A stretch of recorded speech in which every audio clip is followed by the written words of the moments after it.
Excuse me, can you move your car, please? Excuse me, go fuck yourself.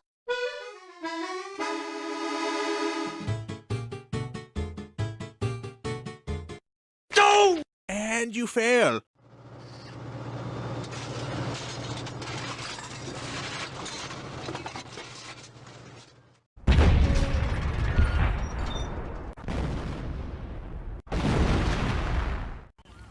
Yo, what is up? This is Guru back with another video, and today I am revisiting the T-34-3 Chinese Tier 8 Premium Medium Tank.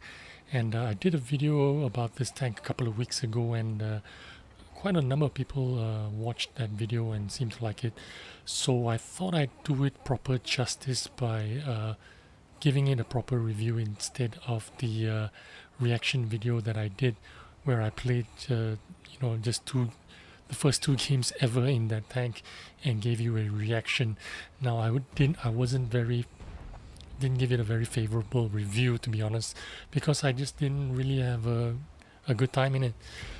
So instead, this time I've played about 25 games in this tank, and I've loaded it up with what I would regularly run on a Chinese premium medium tank, I guess, which is I have 2.5 skill crew, which is pretty standard kind of crew, not too fancy crew and not too noob crew.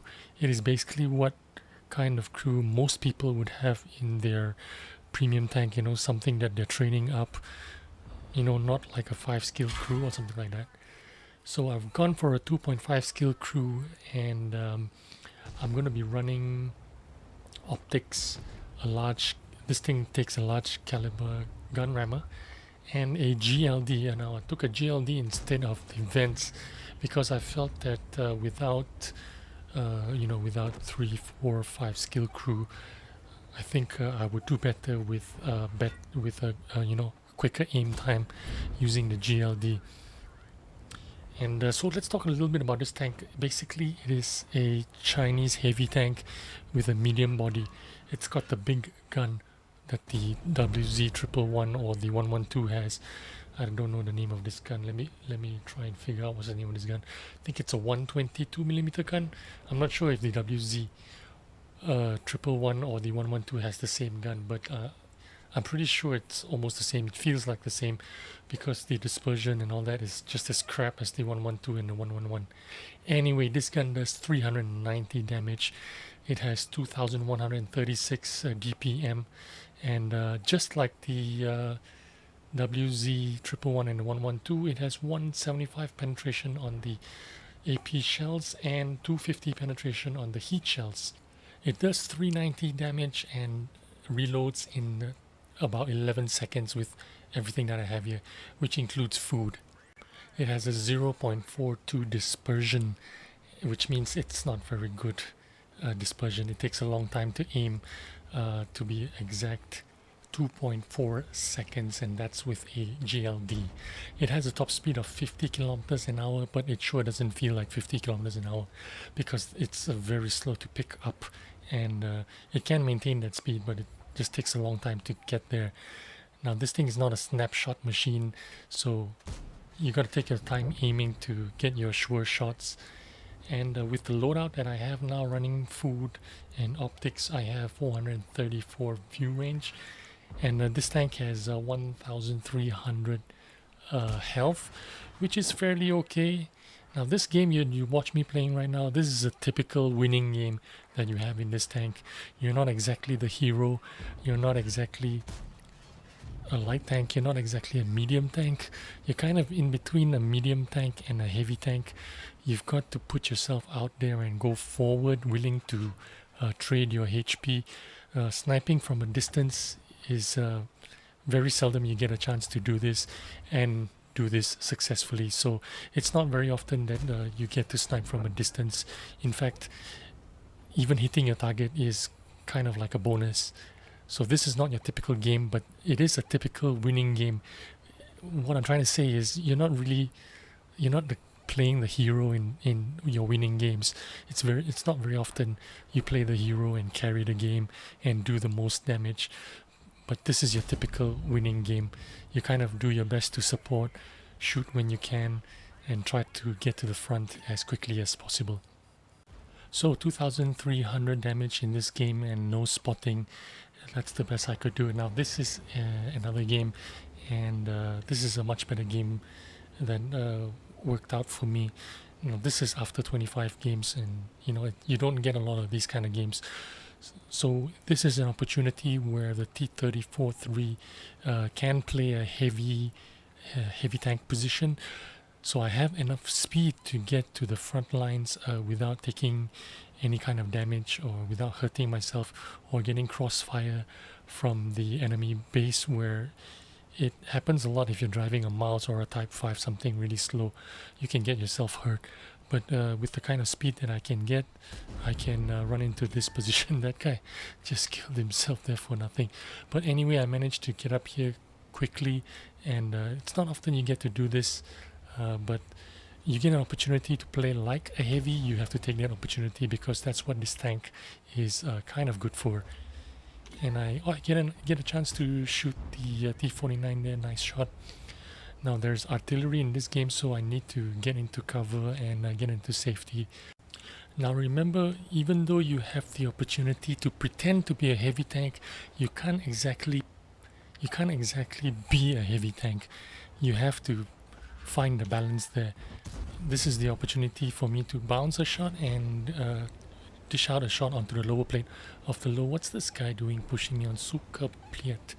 Now he's taken my spot, and I can't really go next to him right now. As you can see, there is a little bit of elevation at the side of this little slope here. Now if I took that position, I wouldn't have the gun depression to shoot down onto that low, because that French tank is really, he needs to give me a little bit more space for me to work inside him. I see a little bit of opening right now. As long as he doesn't block me, he gives me a chance to slot in there and able to use my, I think, maybe 5 degrees of gun depression or something like that. And yes, I'm able to look down. I bounce that tank, and I load the heat there, and I shot the Panther. Now the heat was actually for the T10, but I had the shot on the Panther, so I took the shot on the Panther. So right now we have some guys supporting me. They've pushed forward, they've killed that T10, so it's time for me to go up and help out. Again, I can pretend to be a heavy tank in the T-34-3, but I can't actually be one. I do need the guys to help me out. I do need support. I don't have the kind of 6 second, 7 second reload to be really effective in taking out the enemy with DPM, because my reload time, remember, it's around 11 seconds, so I can't really be super aggressive medium tank. Now I've turned around and gone back, because any kind of player with their grain in salt here knows that you can't go up the 9-0 line after you've won the south. That's because their base campers, their tank destroyers, are going to be camping at the base, hull down. Some of them are going to be in that little hill, probably STRV shooting down on us. There's no winner there. You're not going to progress very much from the 9-0 line. Let's have a look at the beauty of this tank. It does have a little bit of a beauty. I played this tank again. I'll be honest with you. I was hoping this would be a Type 59 replacement for me, because it doesn't look like I'm going to be able to get a Type 59 anytime soon, and this would be the closest thing to it. But unfortunately, like I said, this tank is not the protagonist. You are not going to play the hero in this tank. It's not very often you're going to get a chance to carry the game, or to be out there dealing the most damage.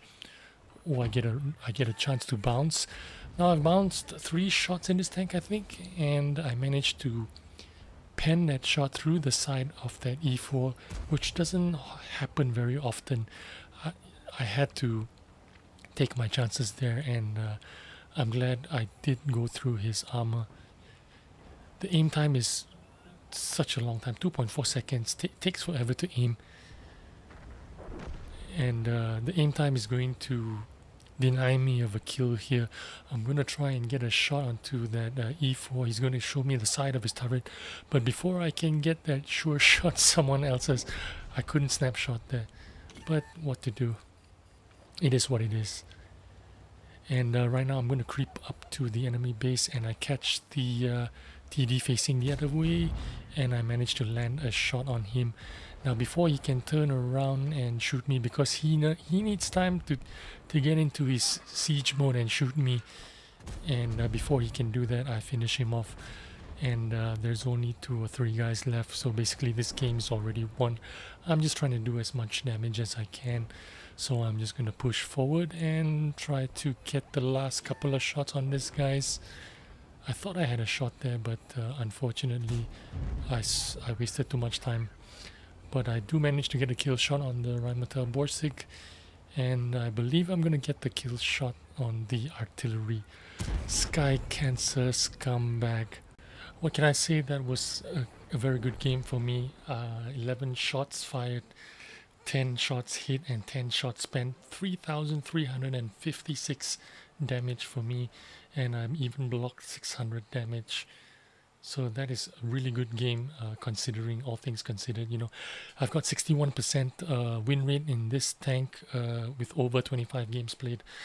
And although this game I did that much damage, only 22,000 on the standard account, I would have got 58,000 in a premium account.